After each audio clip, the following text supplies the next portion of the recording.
हिंदुस्तान, आप देख रहे हैं आधार न्यूज़ हरियाणा और एफएचएल टाइम्स। अभी हमारे साथ हैं आदमपुर का जो रन है वो आरंभ हो चुका है। उपचुनाव होने जा रहा है हरियाणा की आदमपुर विधानसभा सीट पर, जो कि चौधरी भजनलाल परिवार वहाँ पर काफ़ी समय से एमएलए बनते आ रहे हैं, उनके परिवार के सदस्य। तो अब इस बार सीन कुछ अलग लग रहा है। काफ़ी स्ट्रॉन्ग कैंडिडेट आम आदमी पार्टी ने उतारा है और आम आदमी पार्टी अपनी एक स्ट्रॉन्ग उपस्थिति दर्ज करवा रही है फील्ड में भी। तो अभी इसी कड़ी में हमारे साथ हैं आम आदमी पार्टी के उम्मीदवार सत्येंद्र सिंह। सर, स्वागत है। बहुत बहुत धन्यवाद आपको और आपके सारे दर्शकों को मेरी तरफ से राम राम शुभकामनाएं। जी जी। तो कैसा माहौल लग रहा है आदमपुर के इलेक्शन में, क्योंकि तकरीबन एक पार्टी को छोड़कर बाकी सब कैंडिडेट्स आ गए। कांग्रेस ने भी अपना कैंडिडेट आज डिसाइड घोषित कर दिया है, जयप्रकाश घोषित कर दिया है, ऑफिशियली आ गया क्या? ऑफिशियली आ गए, जयप्रकाश आ गए हैं। और भाजपा से भव्य बिश्नोई है, आम आदमी पार्टी से आप हैं और एनएलडी से ही घोषणा होगा। तो कैसा लग रहा है आपको और क्या किस प्रकार का मुकाबला देखने जा रहे हैं? लोकतंत्र की सबसे मजबूत कड़ी कौन है? मतदाता।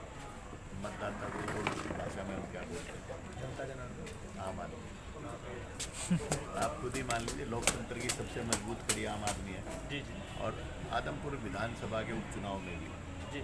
आम आदमी भारी बहुमत से विजयी होकर 2024 के आदमपुर हरियाणा विधानसभा का जो ओलंपिक होगा उसमें टॉर्च बियरर का काम करने का काम करेगी आदमपुर की जनता। राह दिखाएगी, आम आदमी की हरियाणा में सरकार बनने का मार्ग प्रशस्त करने का काम करेगी आदमपुर विधानसभा की जनता। तो पूरे कॉन्फिडेंट है आपके, मतलब आम आदमी पार्टी चुनाव जीतने जा रही है? देखिए, मैं मानता हूँ कि लोकतंत्र में सबसे मजबूत स्तंभ जो होता है वो पत्रकारिता का होता है। जी। आप बहुत सुलझे हुए और जागरूक पत्रकार हैं। जी। आपने भी बहुत से गांवों का दौरा किया होगा, तो मुझे लगता है कि मुझे आपसे पूछना चाहिए कि आम आदमी कितनी वोटों से जीते। देखिए, हम तो अभी नहीं बता सकते आपको कि कितने वोटों से जीत रहे हैं, लेकिन ये है कि मिक्स रिस्पांस मिल रहा है सब जगह। चाहे हम आदमपुर शहर में हमने कवर किया, कल आपका पैतृक गांव जो है वो भी हमने कवर किया, तो वहाँ की भी मैं बात करूँगा अभी आपसे। वहाँ पे कुछ ऐसा कुछ हमें भी दिखाया गया उन मतदाताओं के द्वारा। किसी कोई पॉलिटिकल उसमें कोई प्रभाव नहीं था कि कोई एक डिग्गी थी जिसमें पानी आता था आपके खेतों से होके गए, वो बोले कि उन्होंने अपने प्रभाव से उसको समाप्त कर दिया, बंद करवा दिया और हमें पीने का पानी नहीं मिल रहा है, खेतों को भी सिंचाई का पानी नहीं मिल रहा है। तो इसमें कितनी सच्चाई है या क्या कारण है, ये कैसा मुद्दा क्यों ऐसा मसला हुआ है आपके गाँव में? देखिए, चुनाव और शादी ये दो ऐसे उपलक्ष्य होते हैं जी जी जहाँ पर नुका अगर हम बोले फूफा तो रुस्से रुस्से। जी जी। मेरे कहने का मतलब कोई मुद्दा नहीं है, कोई चीज़ नहीं, कोई किसी का पानी बंद नहीं हुआ। और मैं तो आपके माध्यम से सुनने में आ रहा है, मुझे तो इस तरह वो की डिग्गी कोई जो बात थी नहीं। वहाँ पे वो मतलब बंद कर दी, मतलब आधी बंद है आधी खाली है, वो दिखा रहे थे कि ये वो डिग्गी किस चीज़ की है। तो आपके खेत में बिल्कुल, जहाँ आपके खेत में सोलर प्लांट लगा हुआ उसके साथ में ही थी। पहली बात तो आप कोई गलत खेत देखे।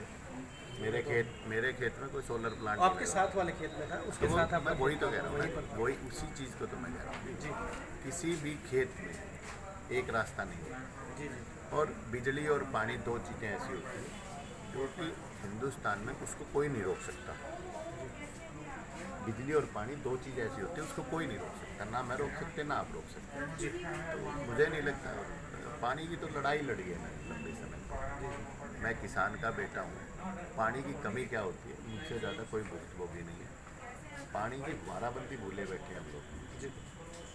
समझते होंगे आप भी हाँ हाँ, वाराबंदी। वाराबंदी जब पानी आता है। हम तो भूल गए हमारा वार कब आता है, जी जी क्योंकि पानी नहीं आया। तो आज आदमपुर विधानसभा जो है जी यहाँ का जो जागरूक मतदाता है वो एक व्यवस्था परिवर्तन की बात करता है। व्यवस्था परिवर्तन किस मायने में? सबसे बड़ा मायना कि 24 साल पहले आदमपुर की जागरूक जनता ने कुलदीप बिश्नोई को अपना विधायक चुना। दुख होता है मुझे ये कहते हुए कि 24 साल में अगर हरियाणा की विधानसभा में कोई सबसे कम उपस्थिति वाला विधायक है जी तो कुलदीप जी। जी जी परेशानी होती है। 2014 में मैंने चुनाव लड़ा, उसके बाद से लगातार एक साल में 365 दिन होते हैं, लगातार मैं आदमपुर विधानसभा के अलग अलग गाँव में, क्षेत्र में, गलियों में, चौक में, चौपाल में जाने का मैंने काम किया जी परंतु मुझे कभी भी कुलदीप जी से आमना सामना नहीं। 3000 के आसपास दिन हो जाते होंगे शायद 8 साल में, 265 के हिसाब से या 365 के हिसाब से, तो मेरे को कभी कुलदीप जी से आमना सामना नहीं हुआ। मैं तो ये चाहता हूँ कि आप कुलदीप जी आपको जब मिले, आप एक सवाल पूछिए उनसे कि कुलदीप जी आप 24 साल में कहाँ रहे। हरियाणा की विधानसभा देखिए हम चालक रखते हैं जो गाड़ी चलाने का काम करता है, हम अलग अलग हमारी काम को बांट के अलग अलग व्यक्ति रखे जाते हैं। इसी तरह किसी भी विधानसभा और लोकसभा के मतदाता अपने विधायक और सांसद को चुनते हैं कि भी हमारे पास समय नहीं है, आप चंडीगढ़ जाइए, आप दिल्ली जाइए, हमारी आवाज़ उठाइए, हमारे कामों को करवाने का काम करिए जी। आज कुलदीप जी कहते हैं कि 24 साल 26 साल का मैं वनवास काटूंगा। 26 साल के वनवास में 24 साल तो आप खुद विधायक रहे हैं, और जब आप खुद विधायक हो और आप ये कहने का काम करें तो मुझे लगता है कि इससे तो दयनीय कुछ नहीं हो सकता जी। सत्येंद्र जी, आपके बारे में ये कहा जा रहा है कि जब आपको ये लग रहा था कि आपको बीजेपी पार्टी से टिकट नहीं मिलेगी तो इसीलिए आप उसको छोड़ करके आम आदमी पार्टी में आ गए। उससे पहले आप कांग्रेस में थे, उसके बाद बीजेपी में और फिर आम आदमी पार्टी में, मतलब बार बार दल बदल रहे हैं, ऐसा क्यों कर रहे हैं? जनता जानना चाहती है, लोग जानना चाहते हैं कि आपको टिकट नहीं मिली, क्या इसीलिए आपने पार्टी छोड़ी? क्या कहेंगे? 3 सवाल कर दिए आपने और जवाब इसका मेरी बजाय आपको कुलदीप बिश्नोई से लेना चाहिए जी। मैं तो इसमें उपयुक्त व्यक्ति नहीं हूँ जिससे आप जवाब लें। नहीं, पार्टी आपने छोड़ी, पार्टी आपने छोड़ी है जी। आप सुनो तो सही। आपने कहा कि आपने पार्टी छोड़ दी टिकट ना मिलने की वजह। टिकट तो मेरी 2019 में कटी थी भैया। पार्टी छोड़नी होती तो 19 में छोड़ता। 2022 में कोई टिकट थोड़ी ना कटी है मेरी। नहीं, लग रहा था कि देखिए भाई लग रहा था उपचुनाव में आपको टिकट नहीं मिलेगी। फिर वही बात करें, आप भविष्य के गर्भ की बातें कैसे जान सकते हैं कि मैं ऐसा सोचता कि ऐसा हो जाएगा? अरे सोचता तो मैं 19 में तो मेरी कट गई थी। कहा जाता है कि आप अच्छे राजनीतिज्ञ हैं, आपको इस चीज का ज्ञान रहता है। नहीं, मुझे अगर सत्ता टिकट 2014 में ले ली थी ना टिकट, ऐसी क्या चीज थी टिकट में अभी 14 में ले ली, 19 में नहीं मिली, मैं शांत था, साधारण कार्यकर्ता के रूप में काम कर रहा था। परंतु आप ये बात कुलदीप जी से पूछिए कि कुलदीप जी ने कांग्रेस पार्टी को उस समय छोड़ने का काम किया जब कुलदीप जी के पिताजी प्रदेश अध्यक्ष थे कांग्रेस के, खुद वो सांसद थे, उनके बड़े भाई उप मुख्यमंत्री थे, उनके चाचे ताऊ के बेटे विधायक थे। एक एग्जाम्पल पूरे हिंदुस्तान में मुझे दिखाइए जब एक परिवार के 3 विधायक और 1 सांसद थे। क्यों छोटी कुलदीप बिश्नोई ने पार्टी कांग्रेस? आप ये सवाल क्यों नहीं साथ जुटा पाते? वो तो हमने पूछा उनसे, उन्होंने ये कहा कि हमने तो जनता के संघर्ष के लिए और उसके लिए पार्टी छोड़ी। अरे भैया आप सांसद थे, 2 साल इस्तीफा जेब में डाल के घूमते रहे, रोहतक रैली में इस्तीफा दिखाया था। आप सवाल जब करें तो पूरे तथ्यों के साथ करें। रोहतक रैली में इस्तीफा दिखाया था कि मैंने इस्तीफा दे दिया, और वो लोकसभा में RTI लगा के पूछिए वो इस्तीफा दिया कब था। सवालों को गहराई से नापना और जांचना आवश्यक है, और उसका उतना ही अच्छा जवाब लेना भी बहुत जरूरी है। कुलदीप जी से पहला सवाल ये होना चाहिए कि आपके परिवार के 3 विधायक और 1 सांसद थे, आपके भाई उप मुख्यमंत्री थे, आप कैसे कह सकते हैं कि आदमपुर क्षेत्र का वनवास किसी और पार्टी का दिया हुआ है? आप समय दोषी हैं उस वनवास के।